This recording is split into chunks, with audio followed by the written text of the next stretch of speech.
ਕੀ ਇਨਸਾਫ ਦੇ ਬਾਰੇ 'ਚ ਕਹਿ ਰਹੇ ਸਨ? ਇਨਸਾਫ ਇਹ ਸ਼ੁਰੂ ਤੋਂ ਹੀ ਮਤਲਬ ਗੰਦਲਾ ਜਿਹਾ ਹੁੰਦਾ ਹੀ ਰਿਹਾ ਵਾ। ਜ਼ਿੰਦਗੀ ਦਾ ਇੱਕ ਵਾਕਿਆ ਕਿ ਸਿੱਖਾਂ ਦਾ ਕੋਈ ਲੜਕਾ ਵਿਆਹਿਆ ਗਿਆ ਨਾਲ ਦੇ ਪਿੰਡ 'ਚ। ਅੱਛਾ 2-3 ਪਿੰਡ ਛੱਡ ਕੇ। ਅੱਛਾ ਉਹ ਦੁਪਹਿਰ ਦਾ ਸਮਾਂ ਸੀ ਤੇ ਉਹ ਆਪਣੇ ਟੱਬਰ ਨੂੰ ਲੈ ਕੇ ਤੇ ਘੋੜੀ ਤੇ ਚੜ੍ਹ ਕੇ ਨਾ ਹਾਂਜੀ ਤੇ ਉਹ ਆਪਣੇ ਪਿੰਡ ਨੂੰ ਵਾਪਸ ਆਉਣ ਡਿਆ ਸੀ। ਅੱਛਾ ਜਦੋਂ ਉਹਨੇ ਵੇਖਿਆ ਕਿ ਦੂਸਰੇ ਪਿੰਡ ਦੀ ਹੱਦ 'ਚ ਆ ਗਿਆ ਅੱਛਾ ਤੇ ਉੱਥੇ ਸਰਦਾਰਾਂ ਦਾ ਡੇਰਾ ਸੀ, ਜੱਟਾਂ ਦਾ। ਅੱਛਾ ਉਹਨੇ ਆ ਕੇ ਤੇ ਉਹਦੇ ਟੱਬਰ ਨੂੰ ਕਹਿਣ ਲੱਗੇ, ਟੱਬਰ ਉਹਦਾ ਕਹਿਣ ਲੱਗਾ ਗਰਮੀ ਬੜੀ ਹੈ ਤੇ ਇੱਥੇ ਘੜੀ 2 ਮਿੰਟ ਸਾਹ ਨਾ ਲੈ ਲਈਏ। ਅੱਛਾ ਤੇ ਉਹਦਾ ਟੱਬਰ ਕਹਿਣ ਲੱਗਾ ਵੀ ਚਲੋ ਤੂੰ ਵੀ ਸਾਹ ਲੈ ਲਾ, ਮੈਂ ਵੀ ਲੈ ਲਾ। ਤੇ ਘੋੜੀ ਬੰਨ੍ਹ ਦਿੱਤੀ। ਅੱਛਾ ਉਹਨਾਂ ਆਪਣੇ ਕੋਲੋਂ ਚਾਦਰ ਵਿਛਾਈ ਤੇ ਇੱਕ ਪਰਾਂ ਲੰਮਾ ਪੈ ਗਿਆ, ਕੋਰਾ ਪੈ ਗਿਆ ਅੱਛਾ ਤੇ ਘੋੜੀ ਖੁੱਲ ਗਈ। ਅੱਛਾ ਜਦੋਂ ਘੋੜੀ ਖੁੱਲ ਗਈ ਸੜੀ, ਉਦੋਂ ਉਹਨਾਂ ਜ਼ਮਾਨਿਆਂ 'ਚ ਕਿਹੜਾ ਪਾਣੀ ਸੀ ਜਾਂ ਟੂਬਲ ਸੀ, ਅੱਛਾ ਬਰਾਂ ਤੇ ਜ਼ਮੀਨ ਸੀ। ਹਾਂਜੀ ਉਹਦੇ ਹਾਂਜੀ ਵਿੱਚ ਸੜੀ ਚਰੀ ਜਿਹੜੀ ਸੀ ਉਹ 1.25 ਫੁੱਟ, 1.5 ਫੁੱਟ ਜਾਂ ਅੱਛਾ ਅੱਧਾ ਫੁੱਟ ਖੜੀ ਸੀ। ਅੱਛਾ ਉਹ ਘੋੜੀ ਨੇ 5-4 ਮਰਲਿਆਂ 'ਚ ਫਿਰੀ ਅੱਛਾ ਤੇ ਉਹ ਚਰੀ ਖਾ ਗਈ। ਅੱਛਾ ਉਹ ਜਿਹੜਾ ਸਰਦਾਰ ਸੀ ਸਿੱਖ ਉਹ ਆਇਆ, ਅੱਛਾ ਉਹਨੇ ਆ ਕੇ ਤੇ ਉਹਨਾਂ ਨੂੰ ਗਾਲਾਂ ਮੰਦਾ ਕਰਨਾ ਸ਼ੁਰੂ ਕਰ ਦਿੱਤਾ। ਅੱਛਾ ਹੁਣ ਉਹ ਵੀ ਸਰਦਾਰ ਸੀ ਤੇ ਨਵਾਬ ਬੰਦੇ ਸੀ, ਉਹਨਾਂ ਤੋਂ ਬਰਦਾਸ਼ਤ ਤੋਂ ਬਾਹਰ। ਅੱਛਾ ਉਹਨਾਂ ਆਖਿਆ ਯਾਰ ਤੂੰ ਲੜਦਾ ਕਿਉਂ, ਜਿਹੜੀ ਚਰੀ ਆ ਉਹਦਾ ਤੂੰ ਸਾਥੋਂ ਪੈਸੇ ਲੈ ਲਾ। ਅੱਛਾ ਤੇ ਉਹਨੇ ਆਖਿਆ ਨਹੀਂ ਮੈਂ ਇਹ ਕੰਮ ਨਹੀਂ ਕਰਨਾ, ਮੈਂ ਤੁਹਾਨੂੰ ਪਿੰਡ ਖੜਨਾ। ਅੱਛਾ ਉਹਨੇ ਆਖਿਆ ਲੈ ਜਾ।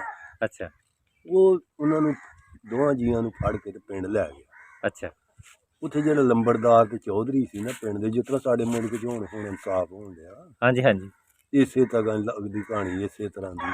ਉਹ ਲੰਬੜਦਾਰ ਕੋਲ ਗਿਆ, ਲੰਬੜਦਾਰ ਨੇ ਕਿਹਾ ਮੈਂ ਤੇ ਰੱਬ ਲੱਗਦੀ ਗੱਲ ਕਰਨੀ ਆ। ਅੱਛਾ ਤੇ ਜਿਹੜਾ ਇੱਕ ਮੁਸਲਮਾਨ ਚੌਧਰੀ ਉਹਨੇ ਆਖਿਆ ਵੀ ਅਸੀਂ ਤਾਂ ਅੱਲਾ ਰਸੂਲ ਦੇ ਮੰਨਣ ਵਾਲੇ ਹਾਂ, ਅਸੀਂ ਤਾਂ ਕਦੀ ਬੇਇਨਸਾਫੀ ਕੀਤੀ ਨਹੀਂ। ਠੀਕ ਹੈ।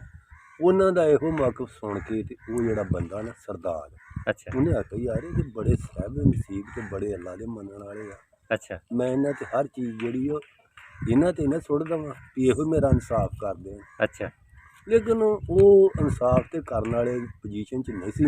ਅੱਛਾ ਲੇਕਿਨ ਉਹਨਾਂ ਦੀ ਉਹ ਜ਼ਬਾਨੀ ਕਲਾਮੀ ਵਾਹ ਵੇਲਾ ਸੀ ਵੀ ਅਸੀਂ ਬਹੁਤ ਚੰਗੇ ਹਾਂ ਤੇ ਬਹੁਤ ਲੈ ਗਏ। ਅੱਛਾ ਉਹਦੇ ਅੱਗੇ ਉਹਨਾਂ ਦਾ ਜਾ ਕੇ ਪੋਲ ਖੁੱਲ੍ਹ ਜਾਣਾ ਨਾ ਕਿ ਕੀ ਕੀਤਾ ਉਹਨਾਂ ਨੇ। ਅੱਛਾ ਉਹਨਾਂ ਨੇ ਉਹ ਇਨਸਾਫ ਦੇ ਤਕਾਜ਼ੇ ਤੇ ਪੂਰੇ ਕੀ ਕਰਨੇ, ਉਹਨਾਂ ਨੇ ਆਖਿਆ ਕਿਉਂ ਵੀ ਤੁਹਾਨੂੰ ਦੋਵਾਂ ਨੂੰ ਮਨਜ਼ੂਰ ਆ ਜਿਹੜਾ ਅਸੀਂ ਫੈਸਲਾ ਕਰੀਏ। ਉਹਨੇ ਆਖਿਆ ਰੱਬ ਲੱਗਦੀ ਗੱਲ ਆ, ਜਦੋਂ ਤੁਸੀਂ ਰੱਬ ਲੱਗਦੀ ਕਰਨੀ ਸਾਨੂੰ ਮਨਜ਼ੂਰ ਹੀ ਮਨਜ਼ੂਰ ਆ।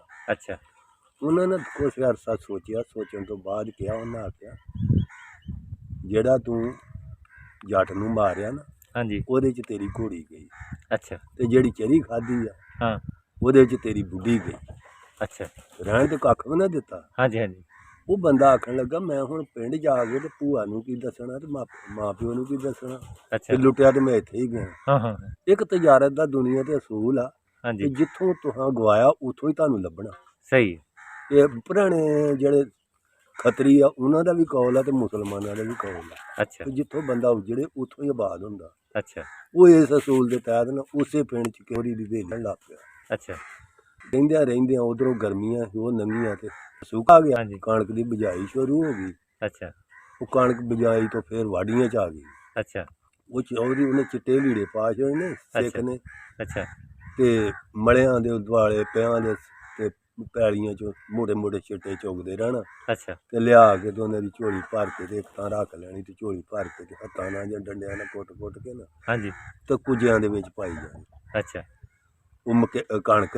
ਹਾਂਜੀ ਹਾਂਜੀ ਤੇ ਆਪ ਤੇ ਚੌਧਰੀਆਂ ਦੇ ਘਰੋਂ ਰੋਟੀ ਖਾ ਲੈਣੀ, ਮੁਸਲਮਾਨਾਂ ਦੇ ਘਰੋਂ। ਅੱਛਾ ਅੱਛਾ ਤੇ ਉਹਦਾ ਇਹ ਤਰੀਕਾ, ਉਹਨੇ 5-7 ਕੁੱਜੇ ਭਰ ਕੇ ਰੱਖ ਲਏ। ਅੱਛਾ ਉਹ ਕੋਈ ਬੰਬਈ ਵਾਲ ਦੇ ਸੌਦਾਗਰ ਆਏ, ਉਹਨਾਂ ਆਖਿਆ ਸਾਨੂੰ 2 ਲੱਖ ਮਣ ਕਣਕ ਚਾਹੀਦੀ ਆ, ਅੱਛਾ ਅਸੀਂ ਬਾਹਰ ਆਪਣੇ ਬਰਤਾਨੀਆ ਨੂੰ ਘਲਾਉਣੀ ਹੈ ਤੇ ਸਾਨੂੰ ਕਣਕ ਤੇ ਦੇ ਦਿਓ। ਅੱਛਾ ਉਹਨਾਂ ਆਖਿਆ ਜੀ ਦੇ ਦਾਂਗੇ, ਅੱਛਾ ਮੈਂ ਇਸ ਪਿੰਡ ਦਾ ਮਾਲਕ ਹਾਂ ਅੱਛਾ ਤੇ ਸਾਰੀ ਕਣਕ ਤੁਹਾਡੀ ਆ, ਹੋਰ ਇੱਥੇ ਹੈ ਹੀ ਕੋਈ ਨਹੀਂ। ਅੱਛਾ ਉਹਨੇ ਉਹਨਾਂ ਤੋਂ 2 ਲੱਖ ਬਿਆਨਾ ਫੜ ਲਿਆ ਅੱਛਾ ਤੇ ਕਣਕ ਸਿੰਪਲ ਵਿਖਾ ਲਿਆ, ਜਿਹੜੀ ਹੱਥਾਂ ਨਾਲ ਮਲੀ ਉਹ ਕਣਕ ਬੜੀ ਸਾਫ਼ ਸੁਥਰੀ ਹਾਂਜੀ ਹਾਂਜੀ ਹੈ।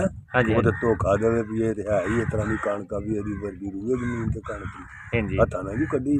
ਹਾਂਜੀ ਹਾਂਜੀ ਤੇ ਉਹਨੇ ਨਾ ਜਿਸ ਵੇਲੇ ਸਿੰਪਲ ਵਿਖਾ ਲਿਆ ਉਹ ਬੜੇ ਖੁਸ਼ ਹੋਏ। ਉਹਨਾਂ ਆਖਿਆ 2 ਲੱਖ ਥੋੜਾ ਤੂੰ 2.5 ਲੱਖ ਲੈ ਸਹੀ ਤੇ ਕਣਕ ਸਾਨੂੰ ਦੇਵੀ, ਸਾਰੇ ਪਿੰਡ ਦੀ ਦੇਵੀ। ਉਹਨਾਂ ਆਖਿਆ ਲੈ।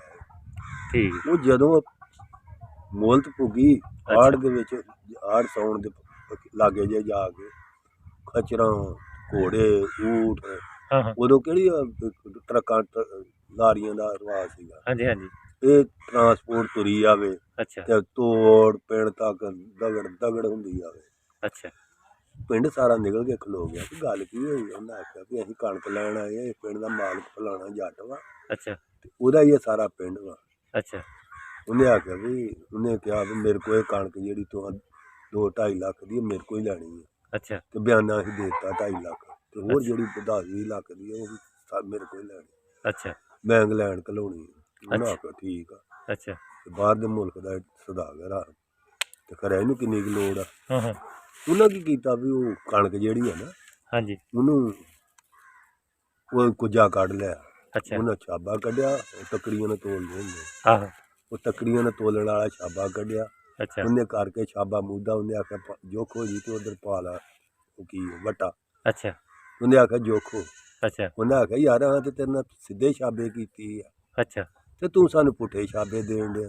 ਅੱਛਾ ਉਹਨੇ ਆਖਿਆ ਨਹੀਂ ਨਹੀਂ ਮੈਂ ਵਾਹਿਗੁਰੂ ਦੇ ਮੰਨਣ ਵਾਲਾ, ਮੈਂ ਕੋਈ ਗੱਲ ਬੇਇਨਸਾਫੀ ਨਹੀਂ ਕਰਨੀ, ਮੈਂ ਮੁਸਲਮਾਨਾਂ 'ਚ ਰਹਿਣਾ ਅੱਛਾ ਤੇ ਇੱਕੋ ਜਿਹਾ ਸਾਡਾ ਇਮਾਨ ਆ, ਸਾਡੇ ਇਮਾਨ 'ਚ ਕਮਜ਼ੋਰੀ ਕੋਈ ਨਹੀਂ ਸਾਡੀ ਗੱਲ 'ਚ। ਹੂੰ ਅਸੀਂ ਦੋਵੇਂ ਭਰਾ ਹੀ ਆ, ਇੱਕੋ ਹੀ ਨਸਲ ਦੇ ਆ, ਅੱਛਾ ਸਾਡੇ 'ਚ ਇਨਸਾਫ ਕਰਨ ਦਾ ਇੱਕੋ ਹੀ ਤਕਾਜ਼ਾ। ਅੱਛਾ ਅਸੀਂ ਬਰਾਬਰ ਹੀ ਇਨਸਾਫ ਕਰਨੀ, ਤੂੰ ਘਬਰਾ ਨਾ ਯਾਰ ਏਦਾਂ। ਅੱਛਾ ਇੱਥੇ ਮੁਸਲਮਾਨ ਵੀ ਚੌਧਰੀ ਆ ਹੂੰ ਤੇ ਸਿੱਖ ਵੀ ਚੌਧਰੀ ਆ। ਅੱਛਾ ਉਹ ਫੇਰ ਲੰਬੜਦਾਰ ਤੇ ਉਹ ਮੁਸਲਮਾਨ ਚੌਧਰੀ ਤੇ ਸਿੱਖ ਵੀ ਆ ਗਏ ਰਲ ਕੇ। ਹੂੰ ਉਹਨਾਂ ਆਖਿਆ ਜੀ ਅਸੀਂ ਤੇ ਰੱਬ ਲੱਗਦੀ ਗੱਲ ਕਰਨੀ ਆ ਅੱਛਾ ਤੇ ਅਸੀਂ ਤੇ ਗੁਰੂਆਂ ਦੇ ਮੰਨਣ ਵਾਲੇ। ਮੁਸਲਮਾਨਾਂ ਕਿਹਾ ਅਸੀਂ ਕਿਸੇ ਦੀ ਕਮਰੇ ਨਹੀਂ ਪੈਣਾ, ਅਸੀਂ ਵੀ ਰੱਬ ਲੱਗਦੀ ਗੱਲ ਕਰਨੀ। ਅੱਛਾ ਉਹਨਾਂ ਆਖਿਆ ਹੁਣ ਫਿਰ ਜਿਹੜਾ ਸਹੀ ਫੈਸਲਾ ਕਰੋਗੇ ਉਹ ਤੇ ਪੱਕੇ ਜੇ, ਅੱਛਾ ਸਟਾਮ ਲਿਖ ਦਿਓ। ਅੱਛਾ ਉਹ ਕਾਗਜ਼ ਲਿਖ ਦਿੱਤਾ ਵੀ ਹਾਂ ਵੀ ਅੰਗੂਠੇ ਲਾ ਤੇ ਵੀ ਜੋ ਫੈਸਲਾ ਅਸੀਂ ਕਰੀ। ਅੱਛਾ ਉਹਨੇ ਆਖਿਆ ਗੱਲ ਸੁਣੋ, ਅਸੀਂ ਰੱਬ ਲੱਗਦੀ ਗੱਲ ਕਰਨੀ ਤੇ ਇੱਕੋ ਹੀ ਗੱਲ ਕਰਨੀ। ਅੱਛਾ ਪਿੰਡ ਦਾ ਚੌਧਰੀ ਹਾਂ ਮੁਸਲਮਾਨ ਸੀ ਜਾਂ ਸਿੱਖ ਸੀ ਦੋਵੇਂ। ਹੂੰ ਉਹਨੇ ਆਖਿਆ ਤੇਰਾ ਸਿੱਧਾ ਬੰਨਾ ਨਹੀਂ, ਇਹਦਾ ਪੁੱਠਾ ਬੰਨਾ ਨਹੀਂ ਹੂੰ ਤੇ ਕੰਨੀ ਭਰ ਤਕੜੀ ਕਰ ਲਓ ਜੋ ਤੁਹਾਡੀ ਮੁਕੱਦਰ। ਅੱਛਾ ਸਾਈਡ ਵਾਲੀ ਕਰ ਲਓ। ਆਹੋ ਇਹ ਸਾਡੇ ਮੁਲਕ ਦਾ ਇਨਸਾਫ ਹੋਣ ਡਿਆ ਜੀ, ਤਕੜੀ ਕੰਨੀ ਉਹ ਜਿਹੜਾ ਕੋਈ ਦਾਣਾ ਚੜਨਾ ਉਹ ਵੀ ਨਾ ਚੜੇ। ਚੜੇ ਲਾ ਰੌਲਾ। ਸਹੀ ਹੋ ਗਿਆ।